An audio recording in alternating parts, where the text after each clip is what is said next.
sabihin, gusto ko po meron po kami proyekto doon sa aming paaralan para sa research.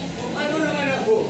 Gusto ko po sana humingi ng pera para sa research. O magkano ba ang kailangan mo? Dalawang saan po? O meron ako. Mas marami ka pera sa mga anak. Ito ako! Talaga po? Salamat no!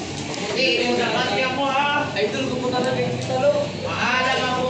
Okay lo! Mama! Nadala mo ba yung pinapadala ko sa iyo? Wala.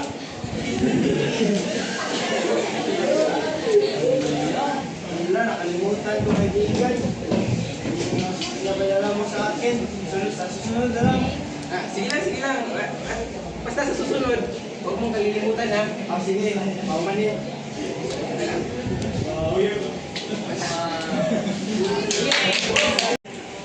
Ano, ang ganda naman ito. Magkano to, ate? 50 lang isa iha. Ate naman, sa ganda mo yan, hindi mo pa talaga tatawaran ng 25. 25! Grabe ka naman tumawad. Ate, 40. ate kasi, ganito kasi yun. Yung mukha mo, di ba, 50 na, pero pag ako nakatingin sa'yo, balik, 25 na lang, ate. Grabe, lola mo pa ako. Malulugi na ako. 40.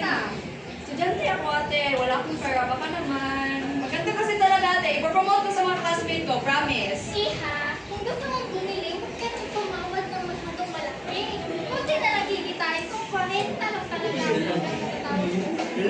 Sige na nga, ate. Maganda naman to. Maraming salamat, ate. Makalimutan, may pinapaset pala si Ma'am Janet sa akin sa GC. Hindi ka nga, magandang umaga sa inyo lahat.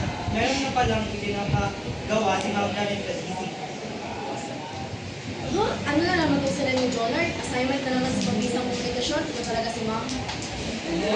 Ay! Wait! Maganda tong trend na ito aside po sa GC.